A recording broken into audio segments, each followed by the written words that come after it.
Hello students, welcome to my channel easy learning accounts. आज की इस वीडियो में हम बहुत ही अच्छा इंटरेस्टिंग टॉपिक पढ़ेंगे। इसका नाम है रॉयल्टी। रॉयल्टी बेसिकली क्या होता है? फॉर एग्जांपल, मान लो अगर मेरी कोई एसेट्स है और उस टेंजिबल एसेट्स को यूज करने का राइट मैं किसी को देती हूँ, तो उसके बदले में मुझे जो रिवार्ड मिलेगा, वो कंसिडरेशन मिलेगी, उसको कहते हैं बेटा रॉयल्टी। फॉर एग्जाम्पल, जैसे अगर हम किसी भी बुक की बात करें जो किसी एक पर्टिकुलर राइटर ने लिखी है, XYZ मान लेते हैं। उस राइटर ने XYZ बुक लिखने के बाद एक publisher mister Ram limited and publication करके एक पब्लिकेशन है, उसको हायर किया और उसको बोला कि मेरी बुक को मेरे नाम से आप अपनी पब्लिकेशन से बेचो। अब बुक को यूज करना, बुक को बेचना, बुक से कमाना, सारा राइट उस राइटर ने उस पब्लिकेशन को दे दिया, तो कुछ तो बदले में अपने लिए भी मांगा होगा। द रिवार्ड, द कंसिडरेशन, उसको जो मिलेगा उसको कहते हैं रॉयल्टी, राइट। रॉयल्टी केवल टेंजिबल एसेट्स को यूज करने पर ही नहीं, बल्कि इनटेंजिबल को भी, राइट्स को भी, इनटेंजिबल राइट्स, चाहे कॉपीराइट्स हो, चाहे वो ट्रेडमार्क राइट्स हो, चाहे वो पेटेंट राइट्स हो, इन राइट्स को भी यूज करने का भी अगर हम अधिकार किसी को देते हैं, तो उसके बदले में जो हमें रिवार्ड मिलता है, that is known as royalty. तो बिना टाइम वेस्ट करे फटाफट से पढ़ लेते हैं कि रॉयल्टी क्या है, कौन कौन सी बेसिक रॉयल्टीज होती है, इंपॉर्टेंट टर्म्स कौन कौन सी आती हैं, उन्हें देखेंगे। फिर एक न्यूमेरिकल से मैं आपको कंप्लीट कॉन्सेप्ट पढ़ा दूंगी कि रॉयल्टी के न्यूमेरिकल्स हम कैसे सॉल्व करेंगे, राइट। तो सबसे पहले स्टार्ट करते हैं, रॉयल्टी क्या होता है। जैसा कि मैंने अभी आपको बताया, ये रिवार्ड होता है, कंसिडरेशन होता है, हमें मिलता है in order to make other person the right to use our assets, whether intangible or tangible. तो royalty is a remuneration payable to a person, बंदे को दिया जाता है in respect of the use of the assets, उसकी assets use करने पर, whether hired or purchased, या तो किराए पे ली है यूज करने के लिए या फिर खरीद ली है हमने, right? Or we can say it is a consideration payable for the use of special rights, intangible as well as intangible assets. This is the meaning of royalty, right? दूसरा है कि रॉयल्टी होती कौन कौन सी है। तो मैंने सारी रॉयल्टी नहीं लिखी है, लेकिन कुछ लिख दी है जो हमारे काम आएंगी और हम सीख जाएंगे कि रॉयल्टी बेसिकली कौन कौन सी होती है। तो माइनिंग रॉयल्टी, अगर किसी के माइन को यूज करने का अगर हमने अधिकार लिया है और बदले में उसको हम रॉयल्टी पे कर रहे हैं, this is known as mining royalty. Patent royalty, patent right, किसी के बुक को हमने हायर कर लिया है, यूज कर रहे हैं, बेच रहे हैं अपने पब्लिकेशन से और लिखी हुई किसी और की है, तो उस राइट को भी अगर हम यूज कर रहे हैं और उसको बदले में जो हम रिवार्ड दे रहे हैं, consideration, it is patent royalty. Same as copyright royalty, oil well, किसी का ऑयल वेल को एरिया को यूज कर रहे हैं, उसके बदले में उसको जो रिवार्ड दे रहे हैं, कंसिडरेशन दे रहे हैं, that is known as royalty. अब मेरी बात ध्यान से समझना बेटा, कभी कभी क्या होता है, जैसे मैंने अभी एक पब्लिकेशन की आपको बात बताई, मिस्टर राम पब्लिकेशन, उसको XYZ ने बुक लिखी थी। अब एक बात बताओ, बुक्स भी खरीदने का एक अपना एक टाइम होता है, कभी कभी ऐसा मंथ होता है, कोई ईयर होता है, क्वार्टरली होता है, 6 मंथ होता है, जब चीज ज्यादा बिक जाती है, ज्यादा पब्लिक तक पहुंच जाती है, और कभी कभी ऐसा होता है कि नहीं इतनी पहुंच पाती है, तो जो हमारा जिसको रिवार्ड रॉयल्टी का मिलना होता है, वो कुछ कंडीशंस तय कर लेता है। वो कहता है कि भाई अगर मेरी ज्यादा बुक्स बिक जाए तो आप मुझे उसके अकॉर्डिंग पर बुक के हिसाब say whatever price is decided between both of them, agreed between both of them, उस हिसाब से पेमेंट दे देना। नहीं तो मिनिमम एक अमाउंट तय कर लेते हैं जो आप मुझे दोगे ही दोगे, and that minimum amount which should be compulsorily paid by the person to the other person for whose right the person is using. So that rent is known as minimum rent. वो minimum पैसा जो एक बंदे को अपनी assets use करने का अधिकार उसको कहते हैं मिनिमम रेंट। ठीक है, मिनिमम रेंट, राइट। अब शॉर्ट वर्किंग क्या होती है?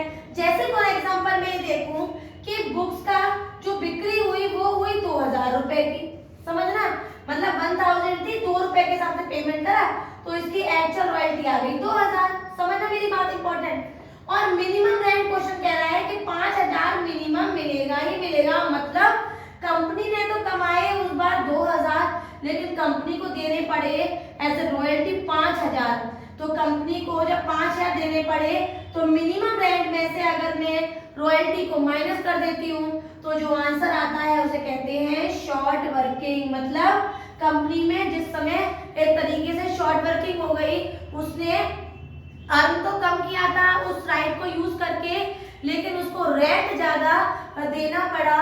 This is known as short working. लेकिन कुछ चालाकी तो वो बंदा भी यूज करेगा ना जो ये राइट यूज कर रहा है और रेंट्स वगैरह रॉयल्टीज वगैरह दे रहा है, वो भी कुछ ना कुछ कंडीशन कर लेता है। वो ये कहता है कि जिस महीने आपको हम ज्यादा कमाई करेंगे आपकी बुक से, तो मिनिमम रेंट जिस टाइम आपको हमें मिनिमम 5000 का तय हुआ है, तो उस बार से हम अपनी शॉर्ट वर्किंग को एडजस्ट कर लेंगे।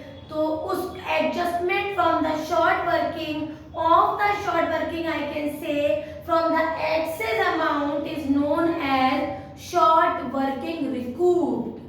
उन्होंने कहा कि भैया यहाँ तो हमें 3000 का तरीके से शॉर्ट वर्किंग फेस कर ली, लेकिन कंपनी कह रही है कि 2 साल तक की शॉर्ट वर्किंग रिकूप करने का अधिकार है।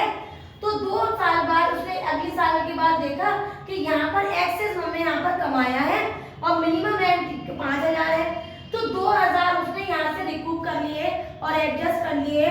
तो जब कभी हमें ज्यादा कमाई हो जाती है और रॉयल्टी राइट यूज करने पर अब उस पर्सन को ज्यादा पेमेंट देना पड़ जाता है मोर देन द मिनिमम रेंट, तो हम अगर क्वेश्चन कह रहा है कि हमारे पास राइट है उस शॉर्ट वर्किंग को रिकूप करने का, तो according to the number of specified year given, जितना क्वेश्चन में गिवन होंगे अकॉर्डिंग टू दैट हम उसको रिकूप कर देंगे, उसे कहते हैं शॉर्ट वर्किंग रिकूप। अब बच्चों जो हम एडजस्ट नहीं कर पाएंगे एक्सेस मनी में से या एक्सेस अमाउंट में से, वो रह जाएंगे अनरिकूप, तो उसको कहते हैं शॉर्ट वर्किंग अनरिकूप। ये सारे टर्म्स आपके लिए न्यू होंगे। मिनिमम रेंट भी एक बार को मिनिमम रेंट तब भी आपने कहीं ना कहीं सुना होगा, short working recoup, short working unrecoup सारे ही नए हैं।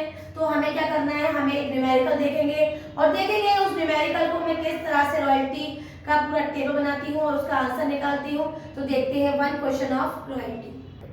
मैंने क्वेश्चन लिखा हुआ है बेटा, इस क्वेश्चन से काफी हद तक आप इस चैप्टर को समझ जाएंगे और अच्छी तरह से आपको क्लियर हो जाएगा। मैं चैप्टर दिखा देती हूँ, क्वेश्चन को किस तरह से मैं फॉर्मेट बना रही हूँ और किस तरह से रॉयल्टी को कैलकुलेट कर रही हूँ। तो क्वेश्चन है हमें दे रखा है कि Vikas mining corporation took a mine on lease, उसने एक माइन लिया है लीज पर एट अ रॉयल्टी ऑफ ₹1 पर टन के according.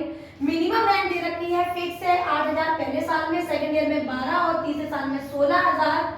Short working can be recoup for the next 2 years only और production for first 3 years are हमें दे रखा है फर्स्ट 3 years 5 years का प्रोडक्शन हमें दे रखा है 4, 9, 12, 18, 24 और 16 for the third year and thereafter भी यहाँ पर लिखा हुआ है और उसके बाद मिनिमम रेंट उतना ही है।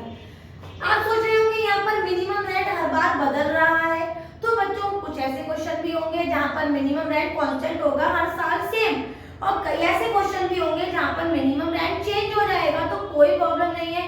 क्वेश्चन को देखो किस तरह से सॉल्व करेंगे। सबसे पहले लिखेंगे बेटा हम ईयर 1, 2, 3, 4, 5, उसके बाद लिखेंगे बेटा नेक्स्ट नंबर पे हमारा जो कॉन्सेप्ट रहेगा वो होगा हमारी आउटपुट या फिर मैं कह सकती हूँ प्रोडक्शन। जितना भी क्वेश्चन में दे रखा है, पहले का 4000 है, दूसरे का बेटा 9000 है, तीसरे का 12000 है, फिर 18 दे रखा है और दे रखा है 24000।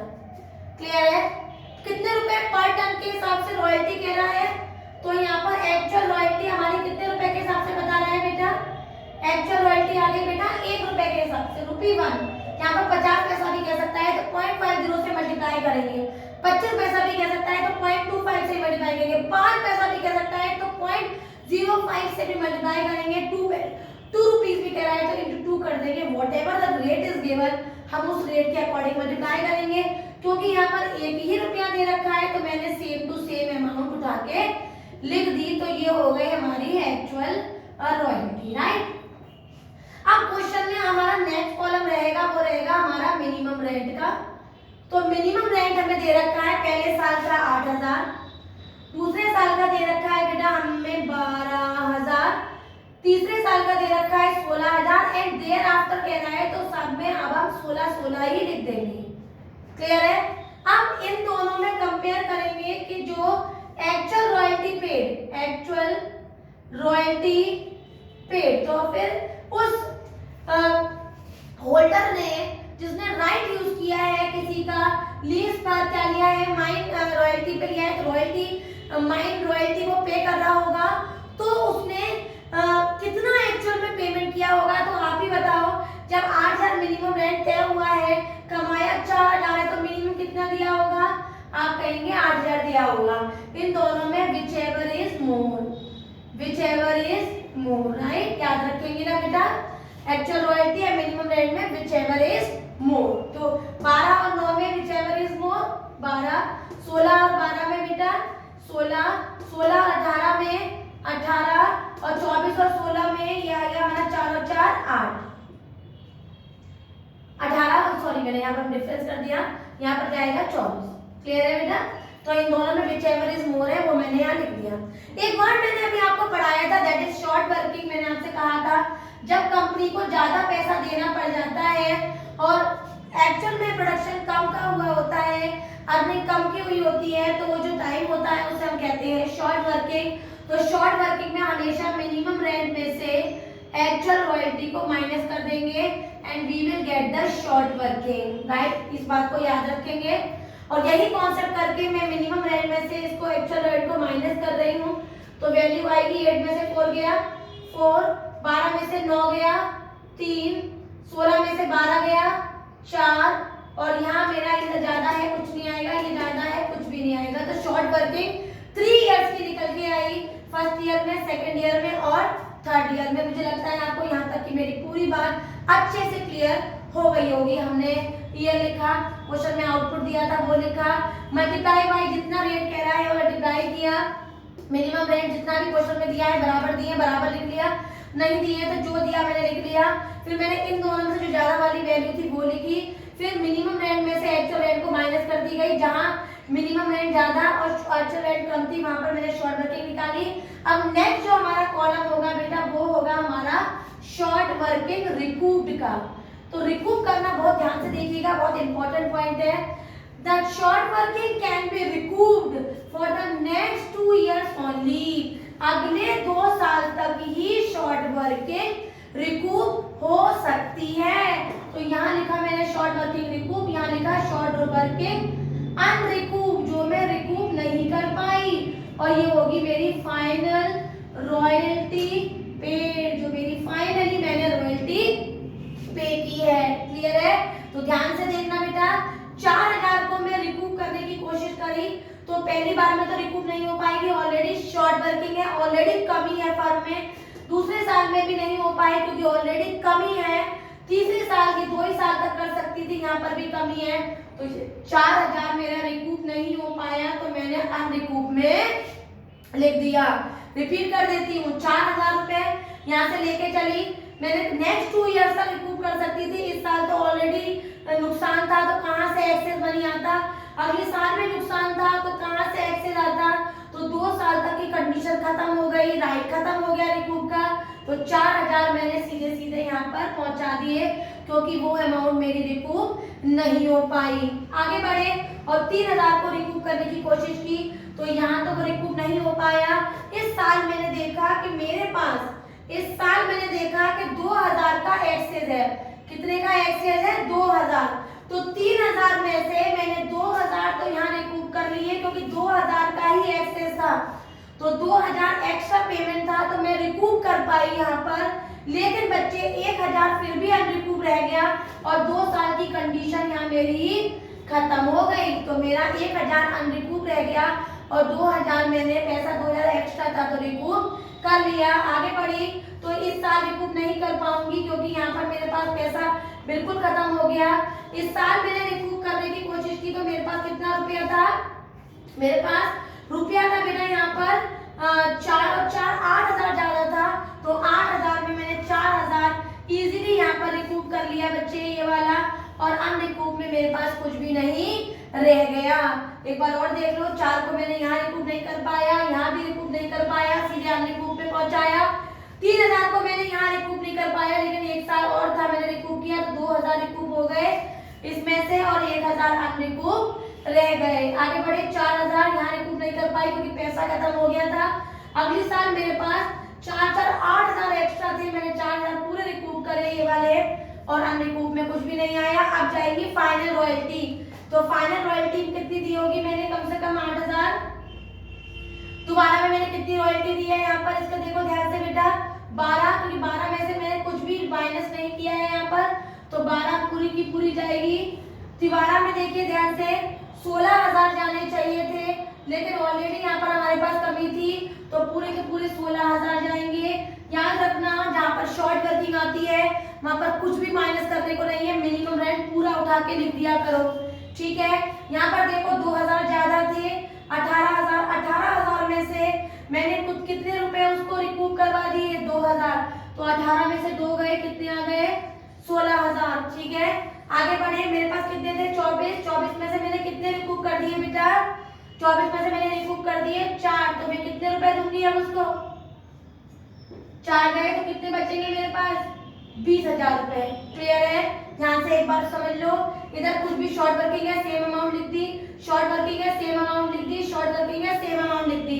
एक्सिस मनी यहाँ पर 2,000 था, लेकिन 18 में से 2 गए, कितने आए, 16, और नेक्स्ट करना है 24 में से मैंने 4 रिकूप कर दिए थे, तो मेरे पास कितना रह गया था यहाँ पर, 20। तो this is how we prepared our format of royalty. तो फाइनल रॉयल्टी कितनी चली गई, पहले में गई 8, दूसरे में गई 12, तीसरे में गई 16, नेक्स्ट में गई 20। अब ध्यान से जल्दी से मेरी बात सुनिएगा, यहाँ पर हमने बच्चों 2 कंडीशंस पढ़ी हैं, यहाँ पर बच्चों हमने 2 कंडीशंस पढ़ी हैं, बेसिकली होती है 3 कंडीशंस। पहली कंडीशन जो होती है वो होती है when minimum rent is less than actual royalty, तो जनरल एंट्री थोड़ी चेंज हो जाती है। दूसरी होती है when minimum rent is more than actual royalty, change हो जाती है कंडीशन। तीसरी when minimum rent is equal to actual royalty. Clear है बेटा, तो यहाँ की जो कंडीशन है वो है व्हेन मिनिमम, पहली वाली कंडीशन है वो है when minimum rent is less then royalty. तो जब मैं इसकी जनरल एंट्री पास करूंगी तो बहुत ध्यान से देखिएगा बेटा, अगर मैं जनरल एंट्री पास करूंगी तो किस तरह से करूंगी, बहुत ध्यान से देखिएगा। सबसे पहले मैं कर रही हूँ when minimum rent is equals more than royalty, because पहले ईयर की कंडीशन हमारी यही है, तो मैं फर्स्ट डाल रही हूँ जनरल एंट्री के फॉर्मेट में करिएगा आप, मैं विदाउट फॉर्मेट कर रही हूँ क्योंकि जनरल एंट्री भी बनाने को बोल रहे हैं, तो मैं इस जनरल एंट्री बना रही हूँ। पहली जनरल एंट्री होगी हमारी royalty account debit, short working account debit to landlord account being royalty paid, ठीक है। तो short working account debit, royalty account debit to landlord, तो यहाँ पर एक्चुअल रॉयल्टी कितनी है बेटा हमारे पास एक्चुअल रॉयल्टी है 4,000, हमारे पास शॉर्ट वर्किंग कितनी है 4,000, और हमारे पास लैंडलॉर्ड में कितना अमाउंट आएगा 8,000। क्लियर है, तो royalty account debit, short working account debit to landlord. दूसरी एंट्री जो पहले साल में होगी वो होगी हमारी landlord account debit to bank account, landlord account debit to bank account being amount transferred, ठीक है। तो कितना अमाउंट आएगा 8,000, नेक्स्ट इज 8,000, और जो तीसरी एंट्री जो हमारी 3 के ब्लॉक चलेंगे बेटा, और वो तीसरी एंट्री भी फर्स्ट ईयर में होगी हमारी P&L account debit, P&L account debit to royalty account being amount transferred to P&L। तो ये आ जाएगी हमारी रॉयल्टी वाली अमाउंट, वो होगी हमारी 4000 और 4000। क्लियर है? सेकेंड ईयर की भी बच्चों वही कंडीशन है, आप देख लो, minimum rent is more than the actual royalty. तो पहली एंट्री हो जाएगी, मैं इसी में चेंज कर रही हूँ, हमारी सेकेंड ईयर की भी एंट्री वही सेम रहेगी। Royalty account debit, short working account debit to landlord account. तो हमारी रॉयल्टी में आ जाएंगे 9000, शॉर्ट वर्किंग में आ जाएंगे बेटा 3000 और मेन वैल्यू में आ जाएंगे हमारे 12000। और बेटा ये 12000 से दूसरी भी एंट्री और तीसरी एंट्री 9000 और 9000। ठीक है, तीसरी एंट्री मेरी बच्चों सेम कंडीशन है, तो थर्ड एंट्री भी मैं यहीं पर दिखा देती हूँ। रॉयल्टी अकाउंट डेबिट, तो वैल्यू हो जाएगी हमारी बेटा 12000 और बेटा हमारे पास शॉर्ट वर्किंग है 4000, तो वैल्यू हो जाएगी 16, यहाँ पर भी 16 और यहाँ रॉयल्टी में है 12, तो नेक्स्ट एंट्री हो जाएगी 12 और 12। फोर्थ कंडीशन और फिफ्थ कंडीशन सेम है, तो मैं आपको फोर्थ की एंट्री दिखा देती हूँ यहाँ पर अलग से करके। तो फोर्थ की पहली एंट्री होगी हमारी royalty account debit to landlord account being royalty amount short royalty दिखा देंगे और अमाउंट चलाएंगे यहाँ पर हम 18000 और 18000, राइट। दूसरी एंट्री जो हमें चलानी है बेटा वो है हमारी, वो हमें याद रखनी है, landlord account debit to bank और टू शॉर्ट वर्किंग। यहाँ पर वो पैसा आएगा जो हमने ऑलमोस्ट रिकूप किया है। तो लैंडलॉर्ड में आ जाएंगे हमारे पूरे 18, बैंक में दिखाएंगे बेटा हम अपने 16 और 2000 का हमने रिकूप कर लिया, तो वो अमाउंट आ जाएगी हमारी शॉर्ट वर्किंग में। और तीसरी एंट्री जो अभी हम ऑलमोस्ट P&L वाली है, P&L account debit to royalty, तो उसमें दिखाएंगे हम 18 और 18। क्लियर है? तो फर्स्ट थ्री एंट्रीज में हमने एंट्री की royalty account debit, short working account debit to landlord, दूसरी की landlord account debit to bank और तीसरी की बेटा P&L अकाउंट डेबिट टू और रॉयल्टी। और जहां जहां फर्स्ट सेकंड थर्ड में हमें सेम कॉन्सेप्ट दिखा, सेम एंट्री से अमाउंट पुट किया। शॉर्ट वर्किंग हमारे नॉमिनल रूल से डेबिट दिखा है क्योंकि लॉस हुआ है, क्योंकि एक्स्ट्रा पेमेंट देना पड़ा है। यहाँ पर नॉमिनल रूल से फायदा हुआ है तो वो रिकूप में दिखा रहे हैं, तो इसलिए वो क्रेडिट में आ गया क्योंकि यहाँ फायदा हो गया। तो एंट्री को चेंज कर दिया, रॉयल्टी टू लैंडलॉर्ड, पहली एंट्री सिंपल, उसमें शॉर्ट वर्किंग नहीं आएगी because minimum rent is less than the actual royalty. Landlord to bank to short working और तीसरी P&L टू रॉयल्टी। क्लियर है? तो इस तरह से हमने कॉन्सेप्ट को दिखाया। जहां पर ये दोनों इक्वल हो जाएंगे वहां तो और सिंपल एंट्री हो जाएगी, royalty to landlord, landlord to bank, P&L to royalty. Short working तो वहां पर होगी ही नहीं, राइट। तो इस तरह से हमने जनरल एंट्री बनाई। अब सवाल उठता है इसकी लेजर पोस्टिंग का। तो बच्चों क्या आपको जनरल से लेजर बनाना नहीं आता? जनरल से लेजर पोस्टिंग करनी आती है ना? अगर नहीं आती तो मैंने 11th और 12th की भी वीडियोस बना रखी है, जिसमें मैंने 11th की वीडियोस में आपको लेजर पोस्टिंग सिखाया है कि जनरल से लेजर कैसे बनाते हैं। Right the amount on the same side, right the date on the same side, right the opposite transaction. तो आप कौन कौन से अकाउंट बनाएंगे जो आपके लिए नेसेसरी अकाउंट्स है रॉयल्टी में? बेटा एक तो है हमारा रॉयल्टी अकाउंट, जो आप रॉयल्टी की लेजर पोस्टिंग करेंगे। दूसरा बनाएंगे हम लैंडलॉर्ड अकाउंट, जहां पर हम लैंडलॉर्ड की लेजर पोस्टिंग करेंगे। तीसरा बनाएंगे शॉर्ट वर्किंग अकाउंट, जहां पर आप शॉर्ट वर्किंग्स को लेजर पोस्ट करेंगे। और तीनों अकाउंट बना के हमारे नेसेसरी अकाउंट्स भी पूरे हो जाएंगे और यहाँ पर रॉयल्टी हमारा फिनिश हो जाएगा। एक छोटी सी बात मैं आपको और बताना चाहती हूँ, अगर हम जो क्वेश्चन सॉल्व कर रहे हैं वो क्वार्टरली है, 6 मंथ्स टाइप है या 3 मंथ्स के ब्लॉक में है ना, तो अगर हमें ईयरली मिनिमम रेंट दी है और 6 मंथ्स का हम डेटा दिखा रहे हैं तो आधा कर लेंगे, इसमें कोई भी बहुत इंपॉर्टेंट बात नहीं थी। लास्ट बात मैं आपको जो इस चैप्टर में वाइंड अप करते हुए बता रही हूँ वो 2 बातें हैं, दोनों को बहुत ध्यान से देखो बच्चों। एक तो है स्ट्राइक, दूसरा है बेटा लॉकआउट। पहला है बेटा स्ट्राइक और दूसरा है बेटा लॉकआउट। तो स्ट्राइक वो टाइम होता है जब कंपनी में जो वर्कर्स है, मेंबर्स है, काम कर रहे हैं, प्रोडक्शन नहीं हो पाया उस टाइम क्योंकि सारी लेबर स्ट्राइक पे थी। तो उसके लिए स्ट्राइक में फॉर एग्जांपल अगर मैं कहूँ कि इस क्वेश्चन में 4th ईयर पर स्ट्राइक थी, कि इस क्वेश्चन में 4th ईयर पे स्ट्राइक थी, तो मिनिमम रेंट के 16,000 लिखा जाएगा? नहीं, वहां पर अगर क्वेश्चन में मिनिमम रेंट 16,000 है भी तो हम 16 नहीं लिखेंगे। कैसे निकालेंगे ध्यान से देखिएगा बेटा। 3 महीने की स्ट्राइक थी बेटा, कितने महीने की? 3 मंथ्स की। तो हम क्या करेंगे, हम लिखेंगे यहाँ पर 16,000 जो हमारी एक्चुअल मिनिमम रेंट होनी चाहिए। 3 मंथ्स की स्ट्राइक है बेटा, तो 3/12, 3 1 जा 3, 3 4 जा 12 और 4 4 जा 16। तो 4,000 का क्या आ गया बेटा हमारा? 4,000 का आ गया वो टाइम जहां पर हमारा स्ट्राइक रहा था।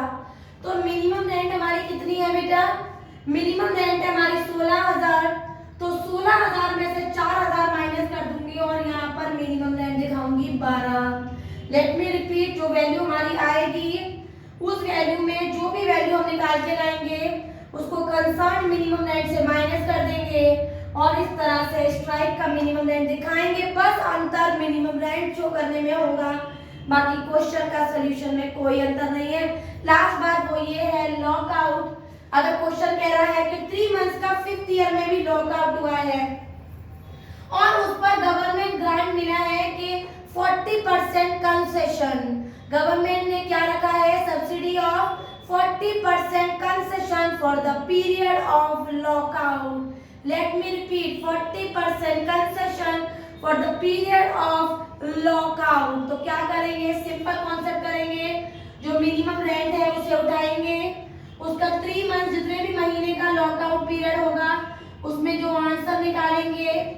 अब क्वेश्चन कह रहा है जो भी वैल्यू निकल के आए उसका 40% कंसेशन, तो इसका 40% कंसेशन करेंगे और 4 4 जा 1600 रुपए जो हमारे आएंगे, 1600 रुपए को हम अपने 16,000 से माइनस करेंगे और वो वैल्यू हो जाएगी हमारी 4 और 14400, 14400। रिपीट कर देती हूँ, पहले हम 3 मंथ्स का अमाउंट निकालेंगे, उस अमाउंट पे कंसेशन लगाएंगे और जो अमाउंट आएगा ना उसी को मेन मिनिमम रेंट से माइनस करेंगे और हम उसको लॉकआउट पे दिखाएंगे जहां पर गवर्नमेंट ने सब्सिडी कंसेशन भी दिया था। इस तरह से हमने रॉयल्टी का चैप्टर कंप्लीट पढ़ा। हमने क्या क्या पढ़ा एक बार सम अप करते हैं। हमने पढ़ा रॉयल्टी क्या होती है, कौन कौन से टाइप की रॉयल्टी होती है, मिनिमम रेंट क्या है, शॉर्ट वर्किंग क्या है, रिकूव्ड अनरिकूव्ड क्या है, उसको अच्छे से क्लियर कराने के लिए मैंने एक क्वेश्चन लिया, उसको कंप्लीट तरीके से आपको सॉल्व करना बताया। मैंने उसकी कंडीशंस की जनरल एंट्री जो 3 के पोर्शन में रहती हैं वो बनाई। लेजर पोस्टिंग मैंने नहीं बताई because I know that you know how to make the ledger posting of the entries. इसके अलावा मैंने आपको स्ट्राइक बताया, स्ट्राइक कैसे निकाल लेते हैं, सारा इफेक्ट मिनिमम रेंट पे पड़ता है, सोल्यूशन पे बिल्कुल भी नहीं पड़ता। लॉकआउट का भी सोल्यूशन निकालने का तरीका सिखाया और यहाँ पर बच्चे मैंने पूरा रॉयल्टी चैप्टर कंप्लीट किया। आपको वीडियो अच्छे से समझ में आई हो, एक एक पॉइंट क्लियर हो गए हो तो मेरी वीडियो को लाइक करें, शेयर करें और मेरे चैनल को सब्सक्राइब जरूर करें। एक चीज और, मैंने 12th की भी वीडियोस 11th की भी वीडियोस अपलोड कर दी हैं तो आप उसको भी देखें और चैनल को सपोर्ट करें। Thank you.